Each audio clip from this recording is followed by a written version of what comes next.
kami dari kelompok 8, kami di sini akan menjelaskan yaitu materi kuliah ketentuan umum perpajakan, yaitu di materi ketentuan khusus berpajakan. Oke teman-teman, silakan disimak baik-baik ya.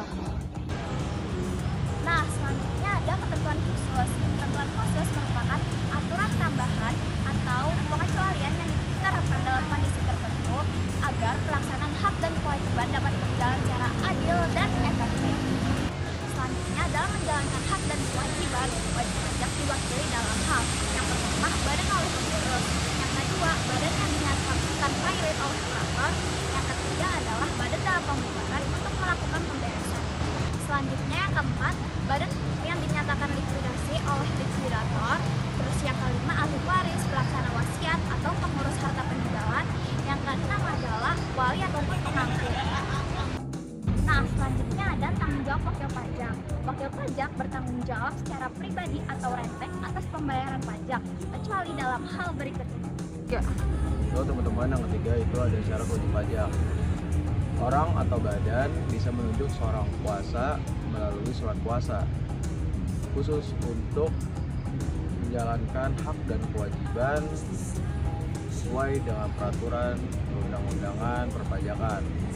Untuk melakukan kewajiban hak yang sesuai dengan peraturan perundang-undangan perpajakan tersebut, itu ketika seorang kuasa yang sudah ditunjuk oleh wajib pajak harus memiliki kompetensi tertentu dan aspek tertentu yang sesuai dengan aspek perpajakan tersebut. Aspek tertentu itu kayak gimana sih? Seperti adanya sertifikasi, terus pendidikan di bidang tertentu, lalu yang terakhir ada pembinaan oleh asosiasi atau Kementerian Keuangan. Oleh karena itu, kuasa pajak itu bisa dilakukan oleh konsultan pajak. Lalu teman-teman, selanjutnya ada pengungkapan rahasia.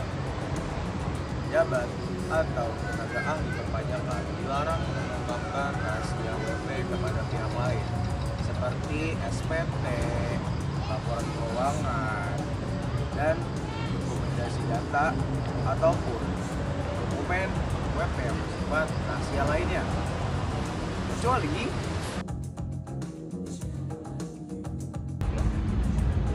Peniadaan kewajiban merahasiakan oleh pihak ketiga.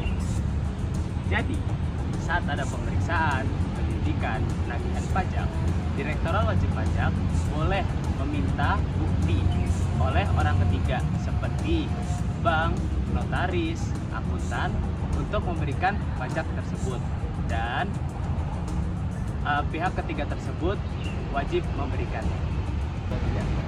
Jadi selanjutnya adalah surat kuasa khusus. Jadi surat kuasa khusus adalah surat resmi yang menunjukkan badan atau orang untuk menjalankan hak dan kewajiban pajaknya sesuai dengan peraturan yang berlaku.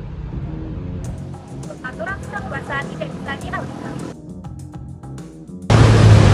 Sesuai pasal 10 PMK 229 tanggal 2014 bahwa kewenangan sebagai seorang kuasa pajak akan disebut apabila yang pertama melanggar ketentuan peraturan perundang-undangan di bidang perpajakan. Yang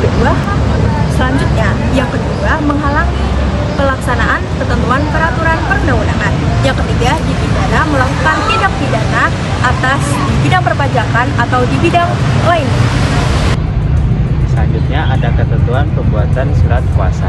Jadi yang pertama itu ada identitas pemberi kuasa, itu berisi nama, alamat, NPWP, dan tanda tangan bermaterai. Selanjutnya ada juga identitas penerima kuasa. Nah, itu hanya berisi nama, alamat, NPWP, dan tanda tangan. Selanjutnya ada detail kewajiban perpajakan. Itu berisi uraian spesifik tentang hak dan kewajiban dalam perpajakannya. Aturan pajak yang tidak dapat dikuasakan.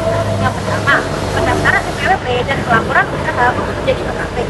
Yang kedua, permintaan dan atau pencabutan sertifikat elektronik. Yang ketiga, permohonan aktivasi etik. Yang keempat, penyampaian pengumuman ketidakbenaran perbuatan pasal 8 ayat 3 UU KUP dan penyelesaiannya. Yang kelima, permohonan penghentian penyidikan untuk penerimaan negara pasal 44B UU KUP dan penyelesaiannya.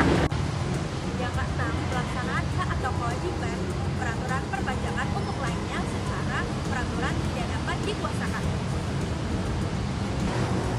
Sekian penjelasan